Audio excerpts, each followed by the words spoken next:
Good evening, Tom Ginn, Mark Gassert, Elevate Your Profits.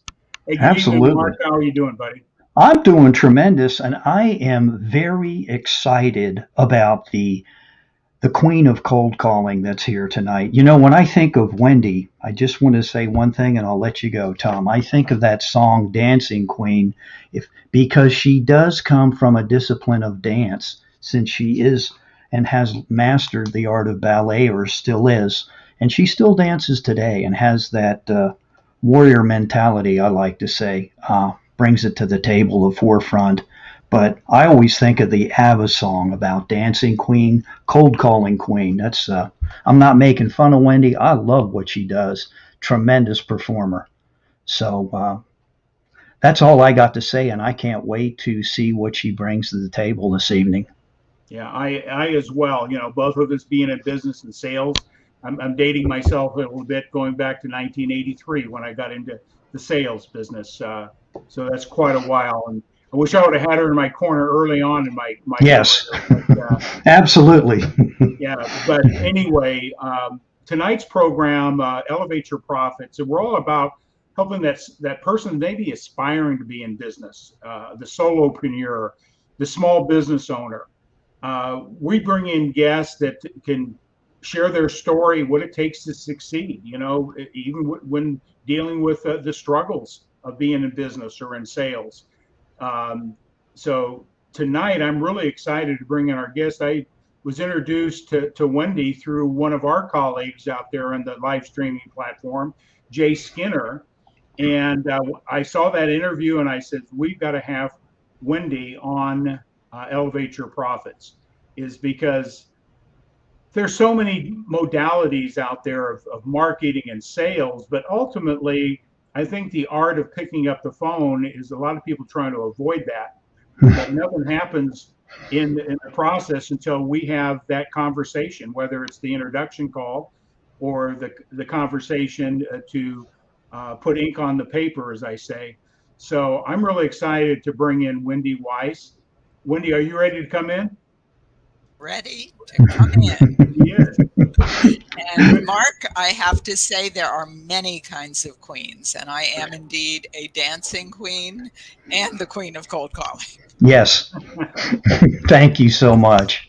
It's great to finally meet you. I know through this medium, but you know, we all know who you are that have been in sales and have the utmost respect for what you do. Well, thank you. Happy to be here. Yes.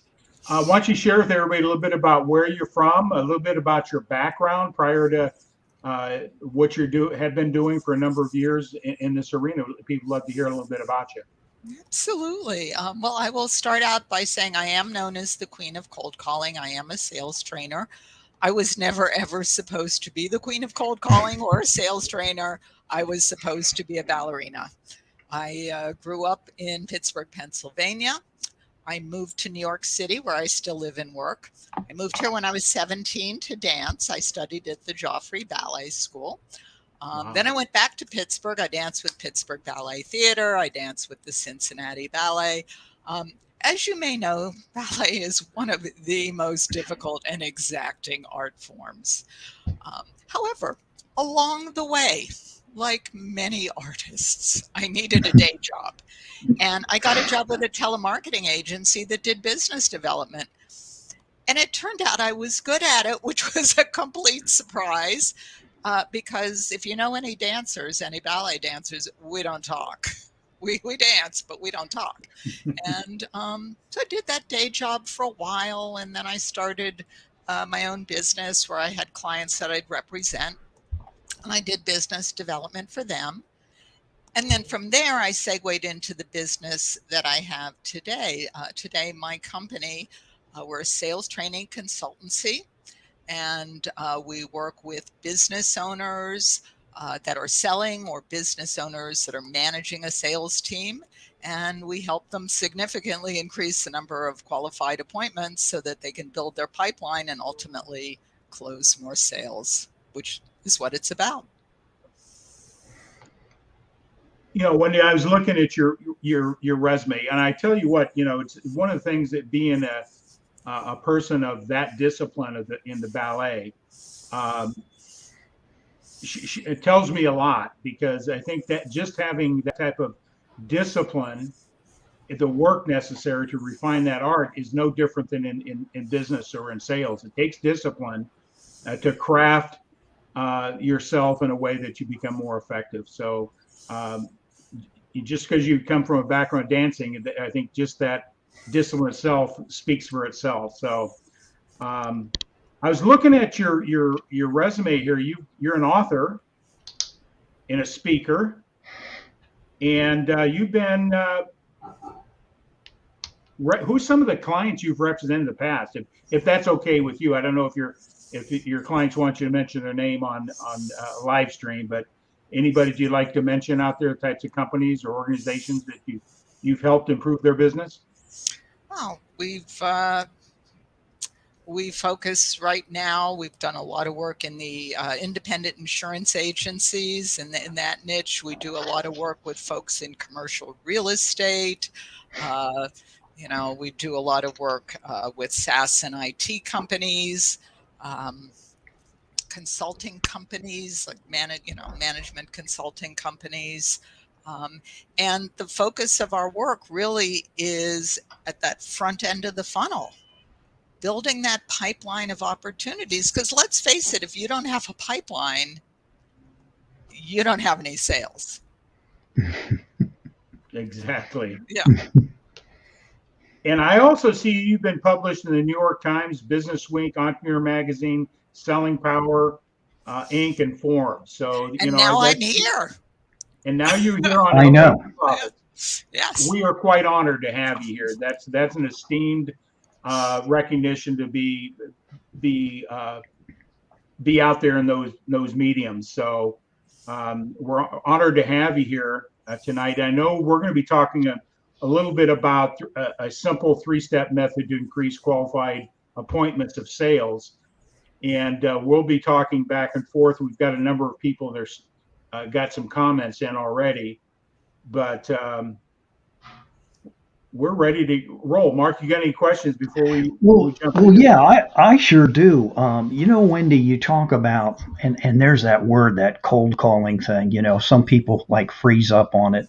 No pun intended, but they're real hesitant about the word cold calling, and could you explain that process, that how you go about presenting it to your clients? Because I think when people hear that word, it's like this visualization. If you've been in sales, you're getting out a Yellow Pages, I'm dating myself, or whatever, and you're just going randomly through numbers. I know you have a process. Could you share some of that process with us?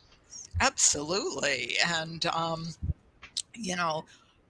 people say so many dumb things about this topic.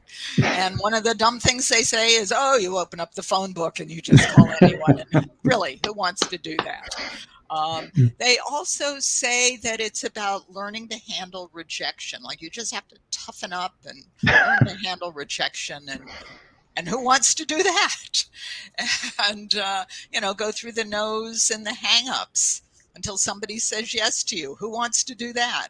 I have an ongoing kind of argument with a colleague of mine who says the skill is in knowing what to say when the prospect says no, which I think is sort of crazy, because I think the skill is in knowing what to say so that they say yes. So fundamentally, what we're talking about is a mechanism that you can use to introduce yourself to potential clients. And the thing that is so powerful about this is you get to choose. Who do you want to do business with? Make a wish list. Call them up and introduce yourself. And that's a very powerful stance to take in the world. And so many people they're so afraid, of all the bad things that can happen. And I've been doing this for 25 years. I still prospect. I'm on the phone every single day. And I will tell you, in 25 years, the number of people that have hung up on me is maybe like 2, maybe it's 3. I mean, it just doesn't, if you have this skill set, it just doesn't happen. Right. So, and also, if I may, I'll also share a dancing story, because when I first started doing training and teaching people this skill set, when somebody would say to me they were afraid of rejection, I had no idea what they were talking about.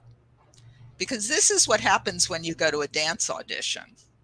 You go in, you hand in your resume and your headshot. They give you a number, and you pin the number on the front of your leotard and on the back of your leotard. And then they take you in groups, depending on how many people are at the audition. That could be in a group of 5 or 10 or 50. And you stand there and they look at you. And then they say, well, you can stay and you can stay, and everybody else go home. And then the people, handful of people they decided could stay, then you get to dance. So when people talk to me about worrying about rejection, I had no idea what they were talking about. But I do know today that this fear is very real. The other thing I have learned is that for most people, once they learn a very simple system and they know what they're going to do every step along the path, that fear and that call reluctance goes away. So it's really about having a system. Correct. And so go ahead, Mark. I'm sorry. I was just going to say, and the neat thing about it is we're talking about the phone. Now that COVID, we're still kind of dealing with that or whatever, not so much face to face. Can you elaborate like maybe what you're doing virtually? Here we are. So I'm sure you're teaching this way as well, using this medium and just picking it up and no big deal, correct? Am I right on that? Yeah. My definition of the word appointment, most salespeople that are prospecting want to set up an appointment. And what the word appointment means is that the prospect agrees to have an in-depth, keyword there, in-depth conversation with you about whatever it is you're selling. So what that means is that appointment could be on the phone. It could be a Zoom call. You could get in your car and go see them. But you have to get that agreement to have that in-depth conversation. And I've had people say to me, when COVID first hit and everybody was starting to move to these Zoom calls, people would say to me, here's another reason the phone is dead, because everybody's using Zoom. And I'd say, okay, how are you going to get people to the Zoom call? You're going to pick up the phone and call them and invite them to have a conversation. Amen. Yep. Yeah, I've seen the transition. People are avoiding the phone for years. Start using, I'm going to text, I'm going to email, I'm going to post up alone on Facebook and LinkedIn, and think that's going to get the phone to ring. And my experience, and Mark could say this, that doesn't happen as frequently as we'd hope. With that's a whole different game in itself, of putting your message out to draw people to call. When you're dealing with an individual that is new in sales or moving into the cold call arena, how do you prep them? What are the things that you do to help them get over their own self-talk fear that they have? You mentioned when we were off line, you did this. You've been doing this 25 years, and no one's died yet. No one has died. That is true. Okay. Swear to God, nobody has died. So we're in good territory. No one has to worry about dying with the cold call. But what do you do with somebody that in your process and getting them to that level of proficiency, getting over their fears, their paradigms, their belief systems, their self-image, whatever is behind that? What do you do with them? How do you help them move forward to be an effective person on the phone? Okay, great. Well, now we're going to jump into my 3-step method. I believe everything I know in life and in business, I learned in ballet class. And this is what I learned in ballet class. I actually call this salesology. The first thing that you do, if you are a dancer, You don't just run out on stage and start dancing. You have to warm up, because if you don't warm up, you risk a career-ending injury. So there are things that salespeople need to do to warm up so that they don't hurt themselves. And if you manage salespeople, there are things you need to have in place for them so that they don't hurt themselves and inadvertently hurt you and your bottom line. So the elements of your warm up for sales, for prospecting, is first a very clear definition of the target. When I'm working with clients, I'll say to them, describe an ideal prospect, and they'll say things to me like, oh, any business with 5 to 50,000 employees anywhere in the world. And that's, we got to narrow that down. So you need to start with a very clear definition of the target, because it, 1, makes it easier to find them. 2, makes it easier to create the messaging that's going to resonate with that kind of prospect. 3, because you have good messaging, it makes it much more likely you're going to actually get an appointment. 4, if you set up the appointment right, you're much more likely to get a client or get a sale. So start with the definition. The next definition you need is a clear definition of the process. If you think about it, you say to a salesperson, go make some prospecting calls, or go find some leads, go build a pipeline.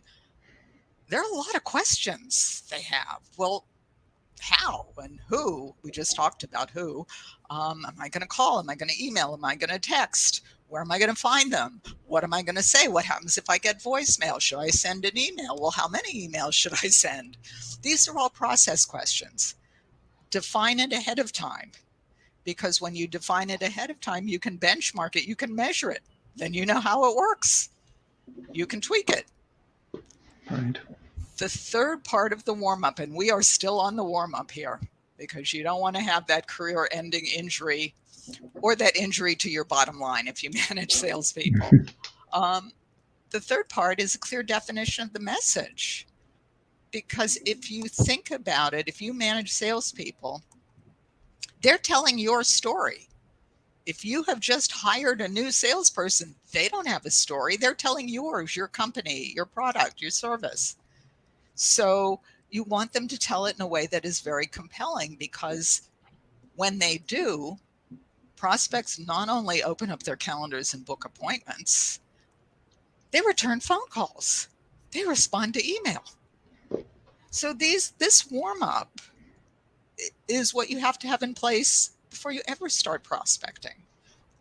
And if you're a salesperson and your company's not doing it for you, then you're going to have to figure it out on your own and get those pieces in place. If you manage people, putting those elements in place for them will go a long way towards making them successful. The next step, if I may, shall I continue? Please. I'm going to circle back to you. Okay. Step number 2. If you're a dancer and you have a concert coming up, you don't just run out on stage and start dancing. You've been rehearsing for months. Anna Pavlova was one of the great Russian ballerinas of the late 19th and early 20th century. She danced with the Imperial Russian Ballet. She danced with Ballet Diaghilev, and she was the first ballerina to tour the world with her own dance company. Anna Pavlova trained for 8 years at the Imperial Russian Ballet School. And had she not done that, she wouldn't have been able to do any of the things she subsequently did. She learned her craft. There is this myth. Here's another one of the dumb things people say about prospecting and sales. Born salesperson. There is no such thing. You might be born with a lot of talent. That is no guarantee of success. Anna Pavlova, who trained for 8 years, she learned her craft. She said, and I quote, no one arrives from talent alone. Work transforms talent into genius. So you may have hired a very talented salesperson. They need to learn their craft. They need to practice their craft, because that is what successful people do. The third step in the model is once you have warmed up and once you have performed, once you have warmed up and once you have rehearsed, then and only then is it time to perform. And, sometimes people, the elephant in the room is always call reluctance. And to me, this is a lot like stage fright. You're waiting in the wings and your heart is pounding and you sort of feel like you're going to throw up. And then you hear your music and you get out on stage and you dance. Well, what enables you to do that when you're so scared? Well, you've warmed up, so you're prepared. And you've rehearsed, so you have this automatic muscle memory that just kicks in and you hear your cue and you get out on stage.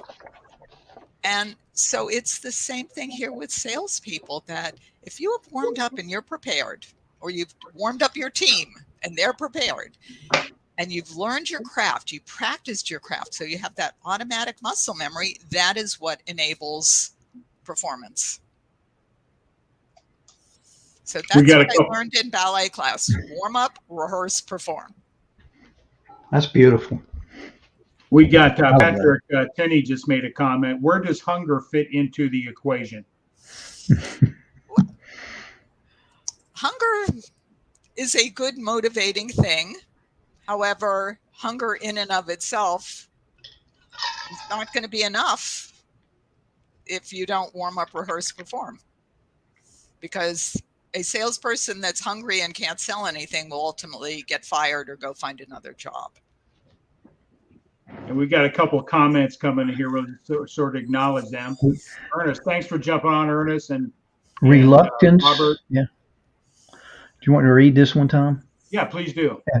Reluctance and procrastination will always keep one in the idle position. As Luke Aberley, would say, get started. Okay. So, yeah, there's that P word, procrastination. And he shared it. Oh, look out. So we do have people out there. They're coming in. Yay!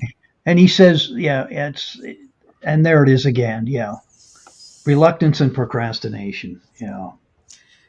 We dancers, we take a ballet class every day. When you're training, you take 2 or 3 classes every single day, and you practice the same steps in the same order every single day. You just keep doing the same thing every single day.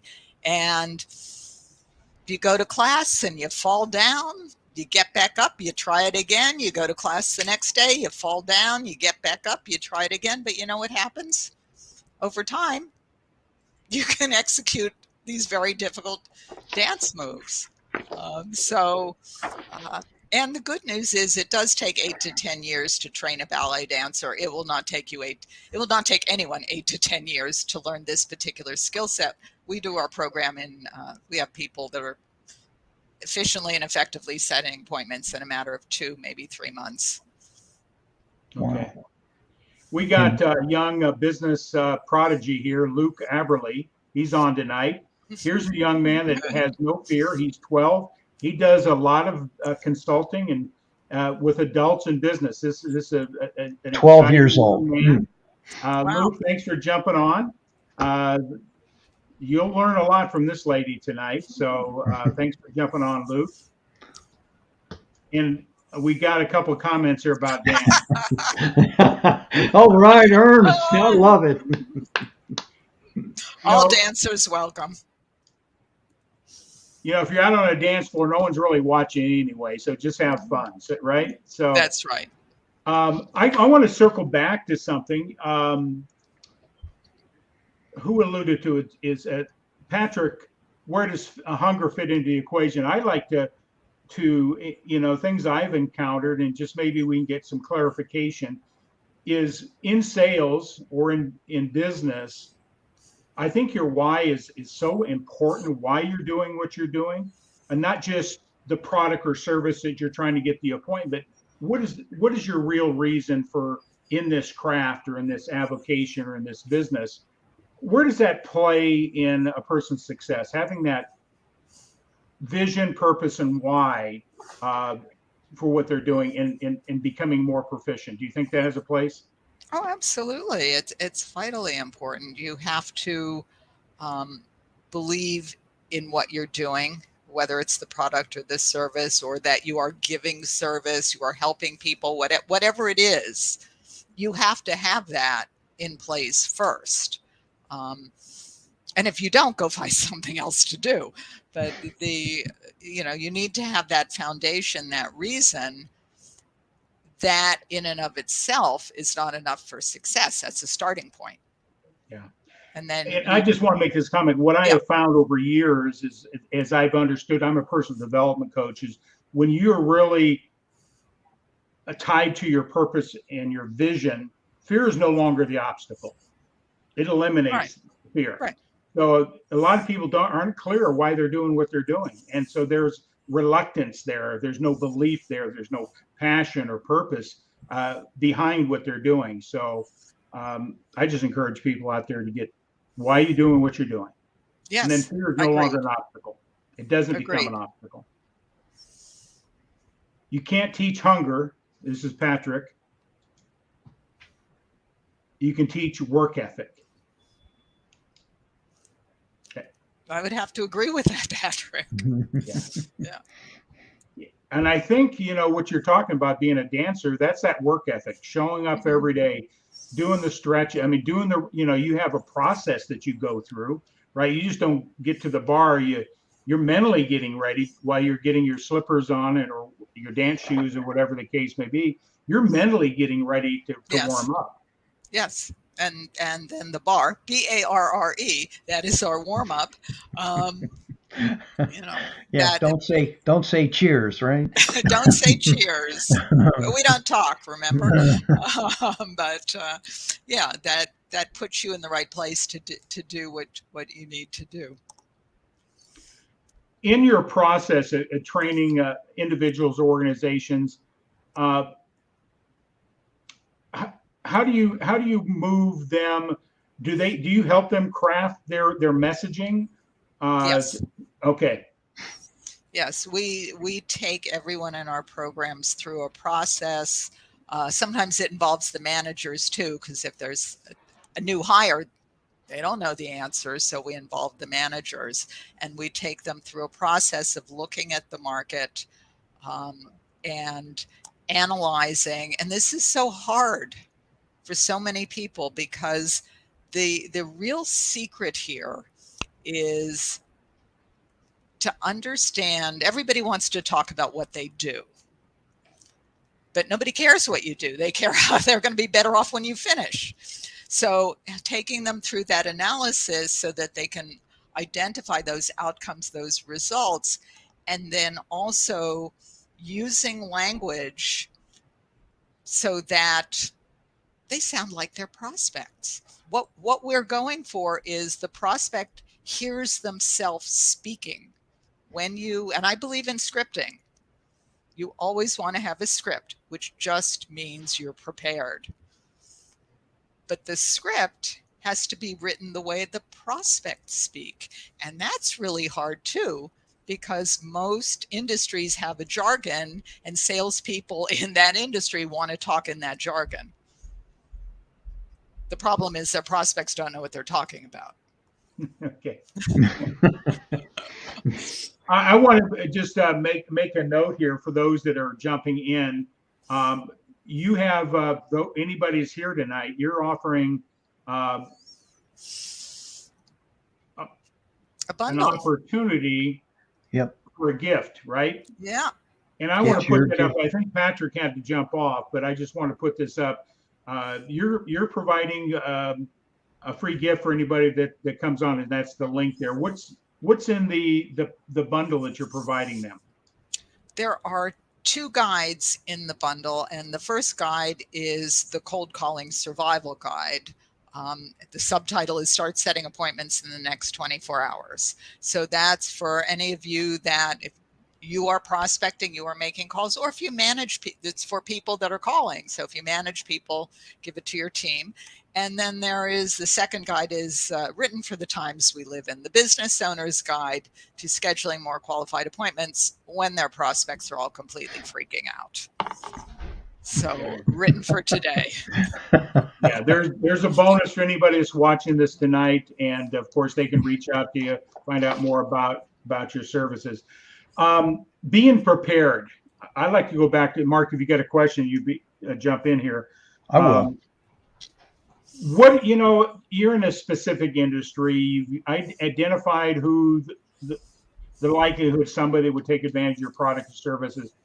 What sort of research, if they're building a list themselves, building a prospect click for their funnel, do you teach about how to do the research in LinkedIn and those type of things before you just start spamming them or starting? What do you teach as far as identifying your ideal prospect, the resources? What do you teach? Well, we start with a definition of what that is. And that definition needs to be concrete. It needs to be micro-targeted. And what people do a lot is that they'll say, well, I'm looking for prospects that will understand the value of our offering. But how are you going to find those people? So we start with very concrete parameters: the size of the business, employee count, revenue. Is it a particular industry? Do they have to be in a certain geographic location? What is the title of the decision maker? Just these very concrete parameters. Right. And we narrow it down. We take a very narrow focus because that's going to make it so much easier to create the messaging that's going to resonate. Once you have that profile and you know who you're looking for, then yes, part of doing the research, you can use LinkedIn. You can, there are list brokers, there are data companies, there's Zoom Info, there's so many resources. 25 years ago, when I started my business and I had clients I'd represent, they would hand me a book. Here are your leads, and I'd flip through the book, and there'd be company names, no names of individuals. I would have to dial a switchboard number and try and figure out who was the person I wanted to talk to. Well, today there's so much data. Once you know who you're looking for, it is so easy to find them. Cell phone numbers too. So, but you have to start with that very concrete definition of who you're looking for. Okay. Mark, go ahead. You got anything you want to jump in? Well, I was just going to ask, Wendy, when you started this 25 years ago, is this something, I knew you were in dance, you were doing your thing there. Did this come like a bolt of light and say, hey, I want to do this? Or what made you transition into what you do today? What flipped the switch and says, hey, you know what? People need help in this area. I'm going to do this. First, I got that day job all those years ago. Mm-hmm. And that's what it was. It was a day job. And so in between dance gigs, if I needed a day job, I'd go back to this agency. And then one time I went back to the agency, they didn't have any work for me, at which point I said, I know how to cold call. And I went and got some clients. And so I did that for a while. And it was a combination of factors. A dancer's career is very short. I was rapidly heading towards my first hip replacement. I have had two. Wow. And everyone that I used to dance with has at least one, And so, but the thing was, I thought it was fun. I really thought it was fun. And when I got that day job all those years ago, and I knew nothing about business. I was in my early 20s. I knew nothing about business. They gave me a script. They said, say this. If they say they're busy, say that. If they say they're working with someone, say this other thing. And because I was a dancer, I was very good at following direction. I went, okay. And I'd get on the phone and I'd talk to people and they'd say yes to me. What's not fun about that? And so I just over time transitioned into doing something else. But I always thought it was fun. And it mystified me when I heard that people didn't like it. Wow, we got a lot of comments coming here. Oh, yeah, they're coming in now. Yeah. Wow, we got a big long question. I don't know if there's a question or you want Yeah, to read I that, Mark? trusted. Okay, Joseph Anna. I trusted Dr. OBOR totally from the time I spoke with him during the period my husband left me 5 years of our marriage. Hello, I don't know where we're going with this. He started the spell work on my husband and gave me so much assurance and guaranteed me that he's going to bring my husband back to my feet in just 48 hours of the spell casting. I have so much confidence in this work, and just as he said in the beginning, my husband's finally back to me again, and yes, is back with all his heart. Love, care, emotions, flowers. Okay, that was a different comment from Joseph Hanna. So that you never know what you get when you go live, huh? And Ernest says my dancing career was real short when I was singing with the Tulsa, are you kidding me? Opera company? I couldn't waltz, so they told me to stick with singing and don't quit your day job. Okay. And we got Doug Wing in. Doug Wing. Yes.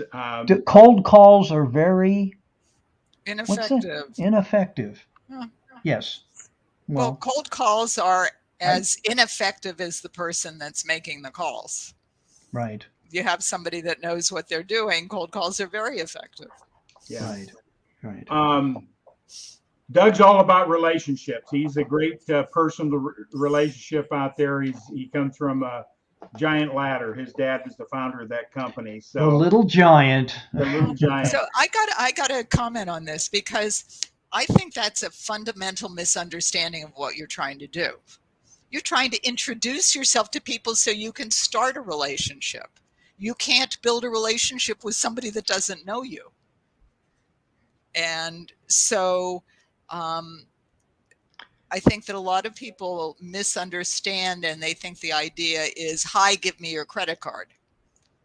Right. But that's not what we're doing. We're reaching out to other human beings that we'd like to do business with, to introduce ourselves, our company, our product, or service, to start a conversation, to build a relationship. That's it. Relationships are very important. This is the introduction. Yeah. I think, Wendy, what you said there, if you're interesting, the phone won't get slammed on your ear, so to speak. And to me, it's like dating. You got to put yourself out there and ask, and it's okay, through that process. Yeah, I'm sorry. Like I'm sorry, but and I remember the first time I ever asked somebody out. It's your heart's palpitating, your hands are sweaty, you're on the phone. What am I going to say? How am I going to do this? And and it's when you don't have a process or a script, like actors do have a script, and they become the script, and so you on and on it goes. But yeah, interesting. Okay, now.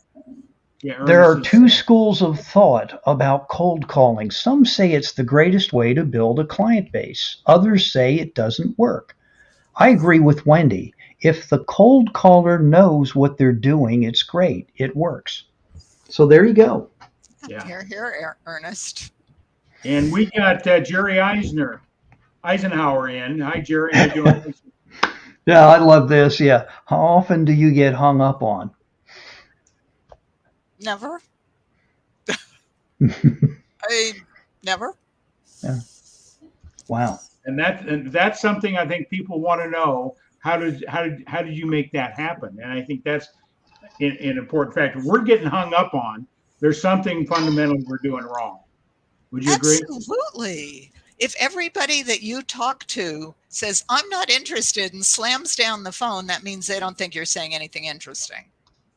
Yeah. So it's a function of how you approach the call and what you're saying. Yeah.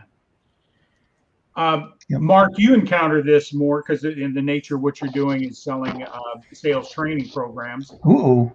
How do you get past that gatekeeper? What is how do you, what's your messaging? How do you get around that so your message He's putting me on gets the to that spot. person that you want to open a conversation? How do you handle the gatekeeper? There's many I, different ways. right. I have fun with it. I mean, I know this sounds weird, but my approach is, if I was talking to Wendy, I'll say, hey, I need to speak with Mr. Jones. I realize you got a lot of things on your plate, and I really know who runs the office. It's you, but I need to get some time on his calendar, that type of approach. And people kind of laugh when I say that, but no one's like told me to get lost, or they'll say, hey, I can't give you his cell number, but here's his extension, or I can give you his email address. Sometimes you don't have things that you really need, or is this the correct information I need? Or better yet, call back next week, he's in, that type of thing. So I don't feel like I lost, when I don't even know the person and I got that far with them. So I'm saying to myself, okay, that's a win. Just keep moving forward. Move the sale forward, Mark. That's what we're doing here. This is all part of the process. That's how I handle it. Everybody How do does it you differently. train people, Wendy, to get through the gatekeeper? What are some of the things that you found that are most effective? Okay. I think Mark and I probably have a slightly different take on this, but this is how I think about it. Mm-hmm. Imagine for a moment that Indra Nooyi, who used to be the CEO of PepsiCo, and she's now on the board of directors of Amazon. Indra Nooyi is calling your prospect. And that gatekeeper, executive assistant, whomever says, what is this in reference to? I am willing to bet that the answer is not, well, I used to be the CEO of PepsiCo. We make Pepsi Cola, the soft drink, and Gatorade, that's a sports drink, and Tropicana, that's orange juice. And now I'm on the board of directors of Amazon, and Jeff Bezos is the world's richest man, and maybe part of us. I don't think she's going to say that. No. I think she's probably going to say something like, please tell Mark, it's Indra Nooyi. So there is this myth of the dragon lady gatekeeper that has been with the boss for 45 years. Those women don't exist anymore. Right. I mean, you're much more likely to encounter a temp than you are somebody that's been with the boss for 45 years. So if I get a gatekeeper that says to me, what's this in reference to? I'll say, please tell Tom it's Wendy Weiss. I'll hold. And 9 times out of 10, if they're there, they'll pick up the phone, or the gatekeeper will give me information. Oh, he's out of the office. He's in a meeting.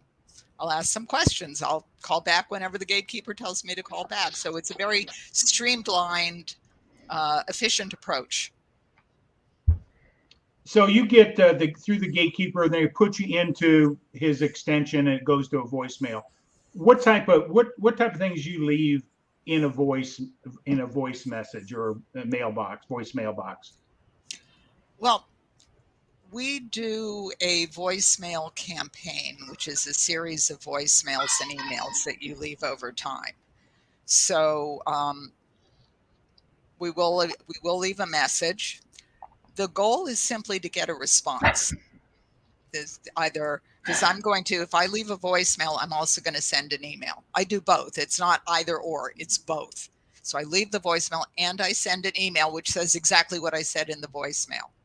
And my goal is to get a response. Even if that responses go away, which is a fine response because that prospect just freed you up to call somebody that's going to say yes to you.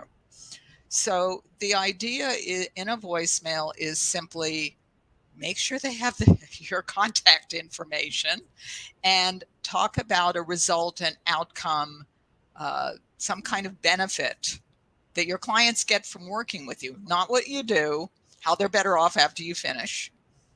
You can give a short example. I call that a success story, and ask them to call you back. And then you send the same thing in an email, and we sequence it and end with the move on message, which essentially says, I've tried to reach you a number of times to discuss fill in the blank, and I haven't heard back from you. So I'm assuming you're either just too busy or this isn't a priority, and I don't want to drive you crazy, so I'm going to cease and desist. And people do respond to that. Okay. You mentioned something just there that, I think it's important, is leaving message in emails, responding both ways, I call it a bridge, that you're bridging your conversation. And I always let them know I'll be sending an email with more information about whatever, whatever is relevant, so that they're anticipating some content or something of value, why they need to open up their email or to get it back to you. So, well, there's actual research that shows that when it was done at the University of Chicago Booth School of Business, and they tested written communication against spoken communication. And written communication was like an email, a letter, a text, a social media post. Spoken communication could be on the phone. It could be face-to-face with someone. It could be in a Zoom call. It could be a voicemail. And basically what they found was that if people hear you talk, even if it's on a voicemail, one, they think you're smarter. And two, they're more likely to take action on whatever it is you're talking about. And what we see, because we track this, most of the time, if you're doing the voicemail and then sending the email, you're going to get a response by email because it's easier for them to respond that way. But if you stop leaving the voicemails, the response rate goes down. So we do both. Yeah, I think that says a lot of weight to the fact that a lot of people just using the text think they're going to be able to get communication going. I think what you just said is so absolute in how humans respond. If we understand human nature, let's respond as humans, right? So that's the best way I can put it. And let's also think, 10 years ago, there were more people calling. 20 years ago, there were more people calling. Today, because of this pervasive idea that the phone is dead, nobody answers their phone, fewer and fewer sales professionals are picking up the phone to call. So you know what that means? That means if you pick up the phone and call your prospect, you have a much better chance of getting through to them, standing out from the crowd because you're the only one that's calling them. So pick up the phone. Ernest is having some fun here. I think, he's just talking about smoozing with chocolates and wine. I think you're hitting on him. I love Ernest's humor. We got to let the man, Jeffrey Gitomer. There's Jeffrey. Can I talk? Absolutely. Do we? Yeah, Jeffrey Gitomer. Thanks, Jeffrey, for jumping on. Any comments or other questions? We'd be glad to get them addressed. Something I would like to go back to is that so many calls I get during the day, and I think we all get a lot of them now. But there are a lot of robocalls or they're telemarketers. Let's talk about where do you bring humor in your messaging? Is there a place, and how do you introduce? Jeffrey, send it on there. You want me to send? Yeah, you have. I can actually. Yeah, hang on here. Keep going. Go ahead, Wendy. Okay. Yeah, humor can be an iffy thing because what you think is funny, your prospect may not. So I would not necessarily write jokes into a script, but you do have to respond as a human being. So you can, when you do this, you get very good at reading people. And you can get a sense of who you're talking to. And so that if someone is a little bit looser and they say something funny, you can laugh, you can respond, you can say something funny. But to deliberately start out by telling a joke, I don't know. It may or may not work. Depends on the joke. Yeah, you never know how that's going to affect them. How it's going to land. Yeah. Yeah. But I think making your daily routine fun. I think when you were a dancer, How did you get your mindset? Because I'm sure that a lot of work, right? A lot of pain goes along in preparing. But did you approach it as fun? This is a fun day? Well, fun. Yeah, yes, it's fun. I mean, it was always my passion. And, when I was in my teens, I went through a bad period. And I stopped going to class. Who knows why? I was very unhappy. And I didn't go to class for weeks. And then one day I showed up and my teacher said, "Where have you been?" And I started telling her all these dreadful things that were happening in my life. And she looked at me and she said, "That's no reason not to take class."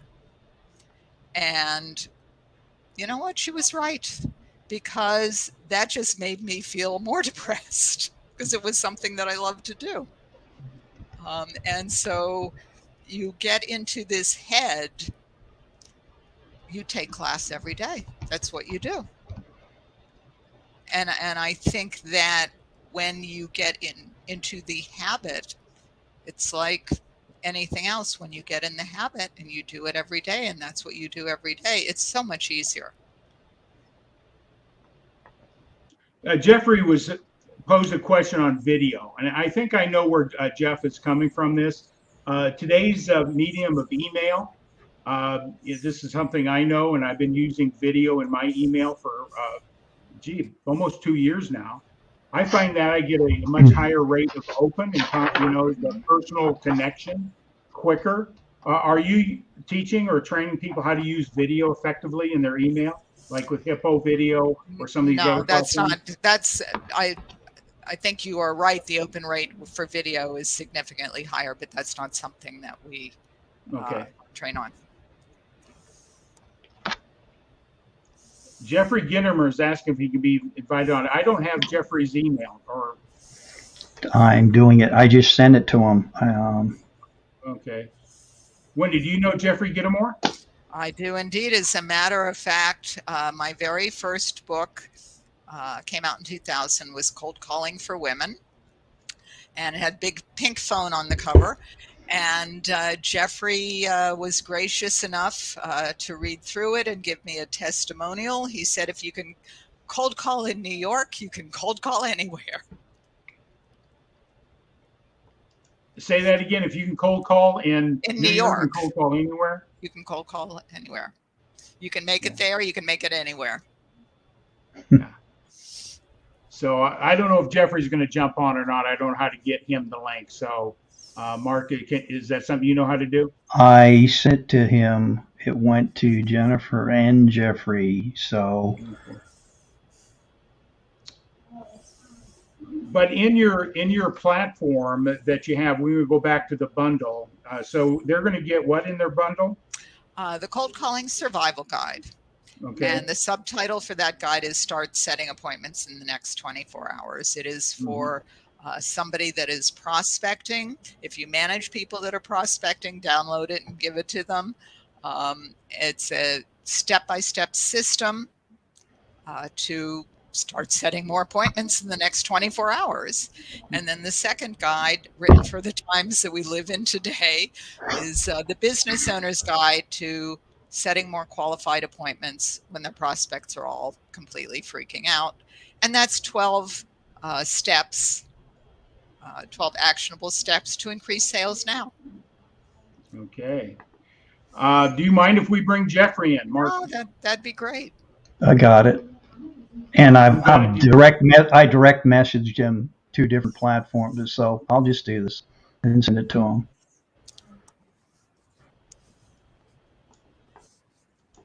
I'm just sending it to him as well. So. All right. All right. See if he jumps on. But Wendy, this is your show, and he endorsed your book, right? He did indeed. Wonderful. Yeah. Jeffrey's an incredible salesperson himself. So see if he jumps on here. Did you send that to him, Mark? Yes. Okay, great. So Wendy, besides doing this, developing salespeople and organizations, what sort of results? I think that's important. We hear about you need your organization need training. We can offer all this, but what are the results you get typically with an individual and organization in improved productivity? In that productivity means dollars, contract signed, or whatever the case may be. What have you found by training and development organizations? Okay, well, we actually call our core program 3X appointments. And the reason we call it 3X is that typically if we have someone in the program that is already doing business development, typically at a minimum, their numbers will double. And very often they triple. So what I mean by that is they're scheduling 2 or 3 times as many qualified appointments. Heavy emphasis on the word qualified, because lots of times, especially new salespeople, if they get an appointment, they don't really care if it's with the right person. So heavy emphasis on the word qualified. And so then because we're focusing on the front end of the funnel, but because they're setting up more appointments and they're highly qualified appointments, then down the line, depending on the length of the sales cycle, those numbers increase as well. I'm trying to get this out to Jeff myself here, so hold on here. Mark, you want to get? I am here. This is never had this happen. Well, he's got something he wants to share with us, So I've sent it to him at jeffrey@gittimer.com, so it went out. Okay, Jeff's got it again. I am technically disadvantaged Jewish Macintosh? I don't know. Okay, there's another joke. He's trying to open it up, I guess. Jeffrey, I can send it to another address if you need me to as well. But he said he got it. Okay, cool. Yeah, the thing I'd like to share with everyone is, no matter where you find a lead, at some point you probably have to talk to them on the telephone. Yeah, the thing I'd like to share with everyone is, no matter where you find a lead, at some point you probably have to talk to them on the telephone. Yeah, the thing I'd like to share with everyone is, Jeffrey, no matter where you find a lead, at some point you probably have to talk to them on the telephone. Yeah, the thing I'd like to share with everyone is, we're getting some feedback on Jeff there. Yeah. Well, Jeff, hey, Jeff, thanks for jumping on. I know you know Wendy here, and we're getting some feedback on Jeff there. Yeah.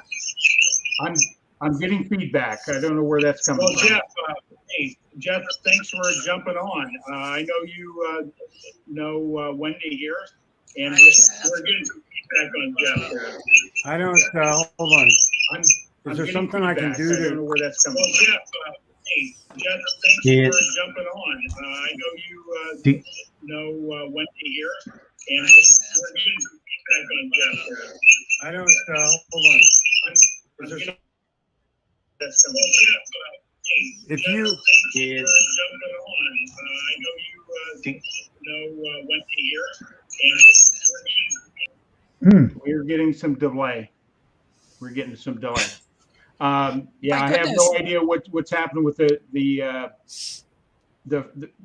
delay and the feedback on that. But I just want to thank Jeff for jumping on. If you get back on, great. But Wendy, one of the things we would like to do here is people know how to get your bundle. Jeff's back on again. We'll try again. Try it. But, I just want to thank Jeff for jumping on. If you get back on, great. But Wendy, one of the things we would like to do here is people know how to get your bundle. Jeff's back on again. We'll try again. Try it. But, I just want to thank Jeff for jumping on. If you get back on, great. But Wendy, one of the things we would like to do here is people know how to get your bundle. Jeff's back on again. We'll try again. We'll try it. I just want to thank No, we're not having luck with the. Going great, but Wendy, one of the things we like to do here is people know how to get your bundle. Jeff's back on again. We'll try again. We'll try it. Sorry. Sorry, guys. I don't know what that is. So,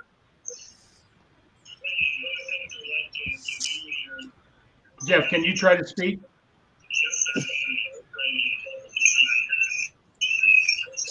Sorry. Sorry, guys. I don't know what that is. So, all right. Yeah, we're having some reverb going on there. I don't know how to correct that. But Wendy, I appreciate you taking time out of your busy schedule and sharing with everybody here today. Picking up that phone. You know, I've been in sales since 1983, and there's been a challenge picking up the phone. But I appreciate it because nothing really happens until you have that conversation.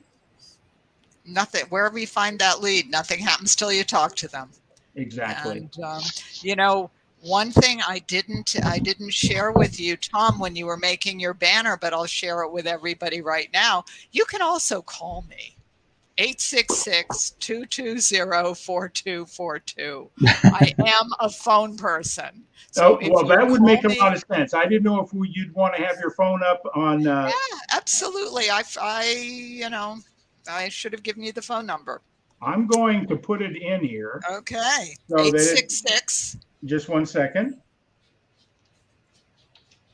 What is it again? 866 220 4242. All right. Yeah. We've got it. And, now everybody knows how to get a hold of you. Absolutely. Call me. And if you get a voicemail, leave me a message. I'll call you back. Well, yeah, I was really excited to see what Jeffrey had to say about your book and those type of things. And so we have that technical challenge. Some of us in our genre have still a little bit of challenge doing this technology thing. Yeah. It happens. It happens. Yeah. Technology is good most of the time. So yeah. I will. Jeffrey. Yeah. Thanks, Jeffrey, and we would have loved to have you on here, and we know you would have brought wisdom to us, and I'm sure it would have been awesome. It usually is. I will tell you what he went through right here. Jeffrey went through. This happened to me on my very first Zoom call. This is a truism. And I actually had to have the other person on the other side.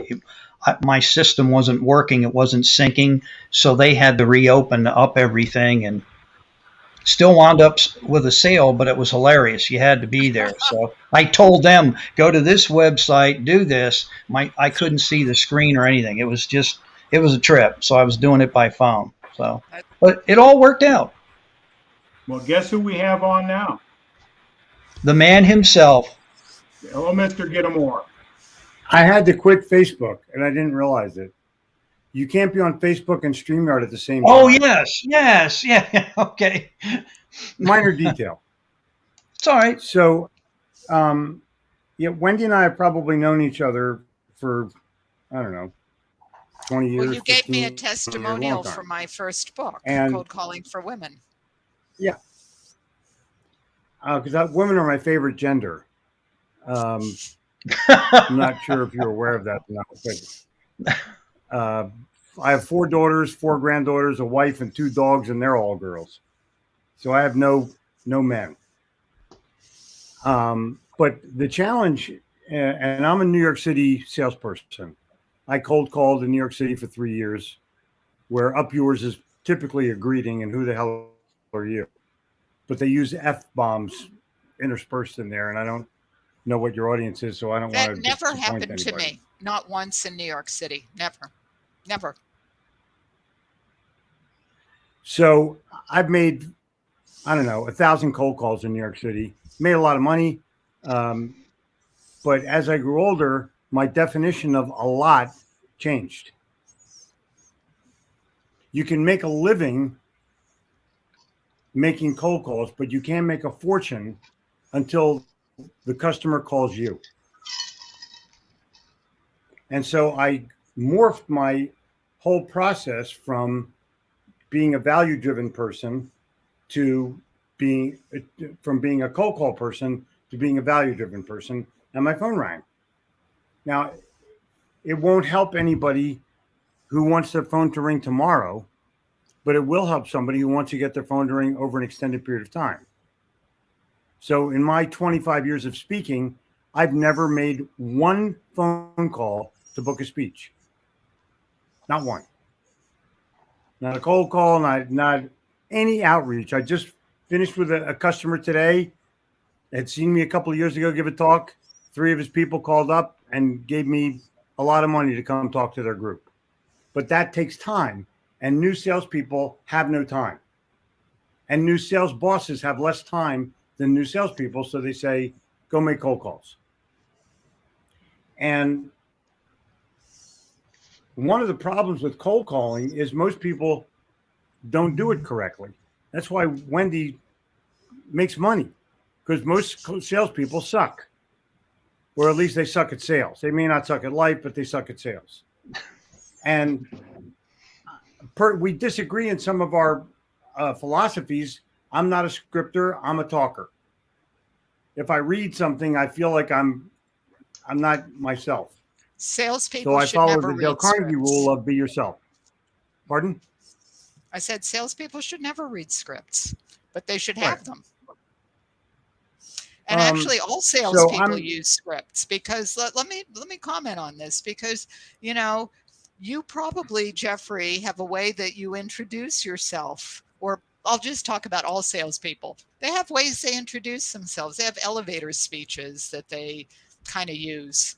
I mean, if you're kind of saying the same thing every single time, that's a script. It may not be written down, but if you're saying the same thing over and over again, that's a script. Or you get asked a question and you have a standard answer, or you hear an objection, you have a standard answer. That's a script. You're saying the same thing over and over again. So when the question is not in New York City. Mm-hmm. When I cold called in New York City, one of my secrets to success was never going to the gatekeeper. I knew who I wanted to cold call. Agreed. And I would take a freight elevator in the back of the building. And the line that most people used when they saw me was, "How did you get in here?" And I said, I use a freight elevator like everybody, don't they? That's a script. And the guy said, all right, come in. Those were calls where I actually made a sale. Mm-hmm. But the bottom line is, when I tried to, quote, get past the gatekeeper and give all kinds of sales bullshit, I was rejected more often than accepted. And so I decided I wasn't going to do that. Why do I want to go and get rejected? Which cold calling, by the way, is notorious for rejection. Not if you do it right. It's a 90s game of getting rejected. No, that's not true. That's absolutely not true.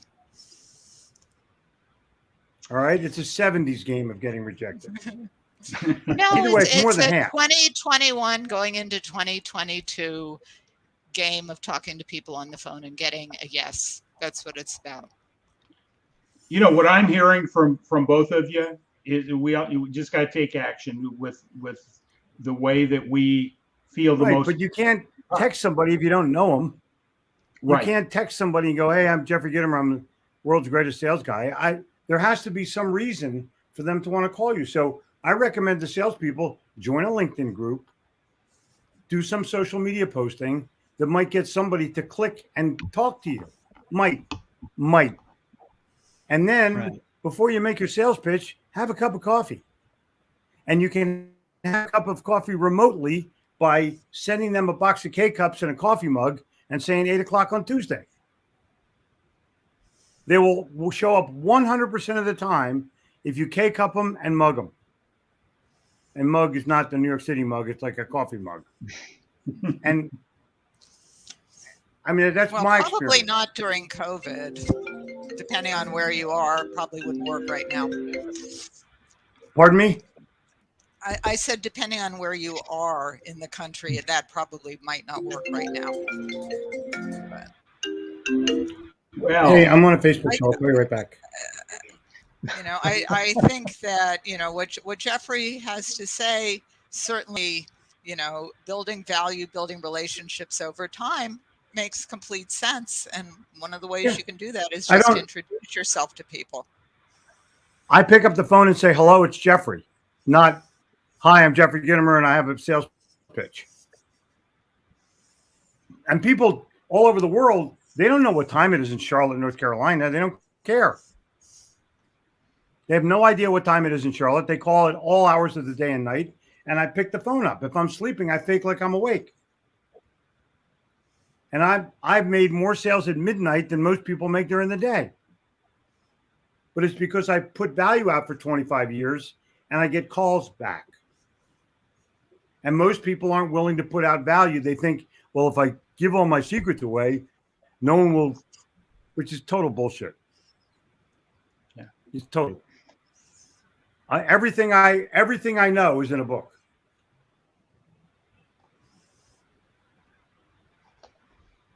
So, well, Jeffrey, we appreciate you jumping on tonight. hey man, it's always good to get different perspectives, man. This is good. Good dialogue. So I actually got one of your guys, my buddy Doug Wing, asked me to call up. Yeah. He said, hey, they're talking about calling. And Doug, little giant ladder sales guy, made hundreds of millions of dollars worth of sales, never made a cold call. Think about it. I think you're doing a big Lowe's, Home disservice Depot, to new you name it. salespeople all over the world. But I think, Jeffrey, we must agree to disagree. Yeah. Oh, no problem. See, a new salesperson, cold calling is a lousy place to make a sale, but it's a great place to learn how to sell. It's a great place to get involved and get engaged and make appointments and go, and maybe you succeed and maybe you fail. But if you don't use innovation, if you don't use creativity, if you don't use any value in your calling, you're going to get hung up on. Period. And there's guys that say, well, start your call by saying, how are you today? Someone says, how are you today? I hang up on them. It's a bullshit line. Okay, but Jeffrey, I'm the one that's here today, and I don't teach that. So I agree with you. All right. Well, Wendy, I tell you what, we've. I'm going to fly. I thank you for letting me on. Maybe we'll have Jeffrey, thanks for coming on. Yeah, my Thank pleasure. you, Wendy, nice Jeffrey. to see you. Nice to see you, Jeffrey. Yeah. Happy Hanukkah. Same to you. Cheers. All right. Thanks, Jeffrey. Thanks.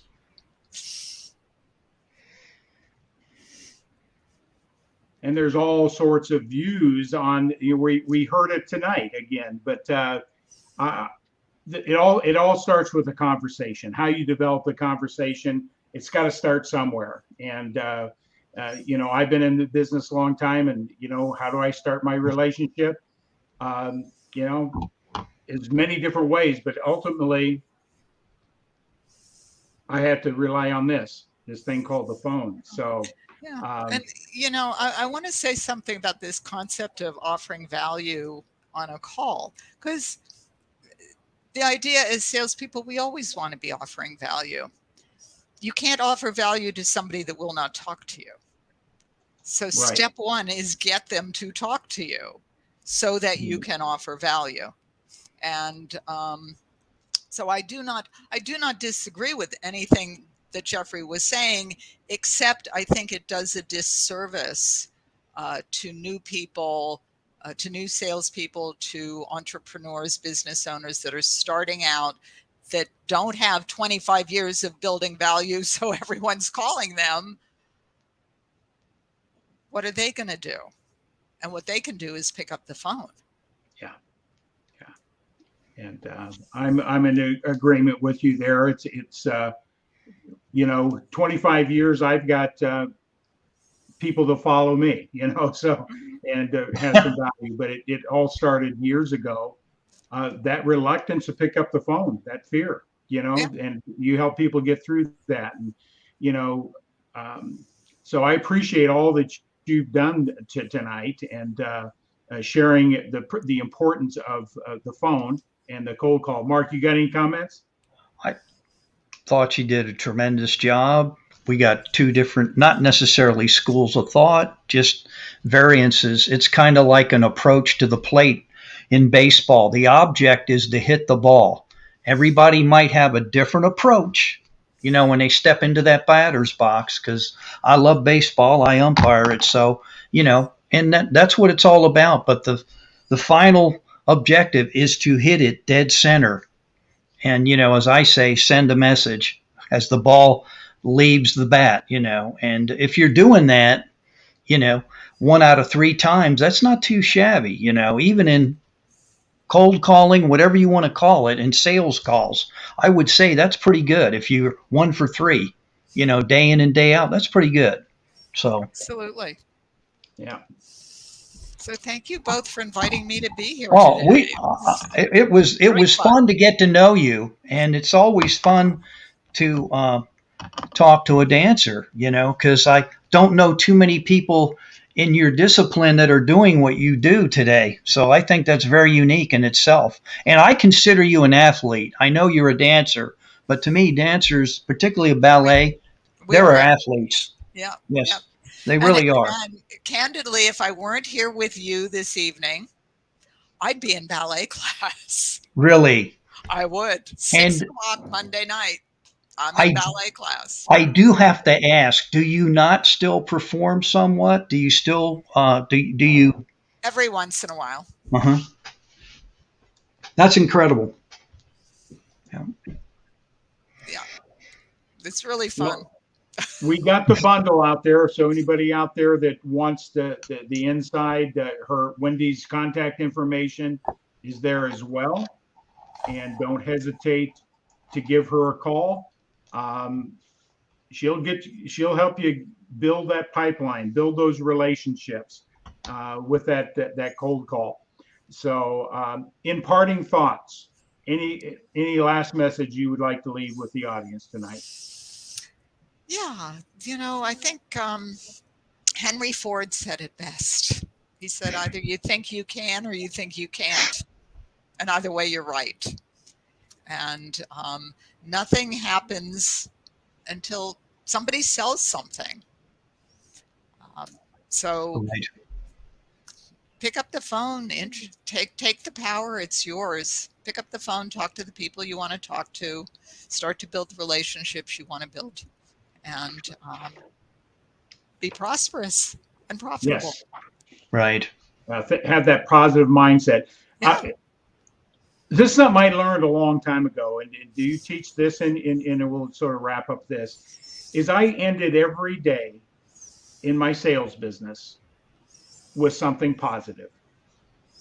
Do you teach that the last thing you do, you work until you get that positive result? That could be the appointment or the sale or something positive. Do you work on that principle so that the next day you start off with a positive, not the negative? Yes and no. Well, I really try and encourage people not to start with a negative. Right. But one of the things that we do in our programs is help people start to reframe how they think about this, because it's not just one of the dumb things people say about cold calling is that everybody hates it. And then there's a handful of people that love it. But that's sort of silly, because the opposite of hating it is not that you now love it. The opposite of hating it is that you're neutral. This is not an emotional experience. This is a business process by which one can acquire new clients. Exactly. And nobody has a nervous breakdown when they send an email. So, and your email could end up in spam. It could get deleted. Yes. So what we do is I try to help my clients just take the emotion out of it. It's just not an emotional experience. And then they can look at it as kind of rationally, what's my goal for the day? And can I achieve the goal? Yeah. And they have to make it realistic. They need to make it doable, but can I achieve that goal? So in a way, yes, it's positive. Yeah. You know, not exactly in the way you described it, but it is very positive because we've just taken that emotion out of it. Right. Well, Wendy, thanks much for joining Elevate Your Profits. And we had a great audience tonight, tons of comments. I couldn't get to all of them. And I just want to let everybody know that jumped on here. We appreciate. And Ernest says he got the bundle. So thank you, Ernest. Enjoy. All right. Wendy, we're going to put you in the back room. Mark and I will wrap it up and just hang on just for a couple minutes if you don't mind. Tremendous. Not at all. Thank you. Well, Mark, another episode, Elevate Your Profits. An invigorating, exciting, educational, engaging, Elevate Your Profits, on how to sell or whatever you want to call it. So we all have variances. So it was good. Well, Mark, you're pretty humble. You should have told her you were a dancer as well. And with that, I do have to go, though. Yes. Yeah, we'll sign out. Mark, you can jump off. We'll wrap it down. Yes.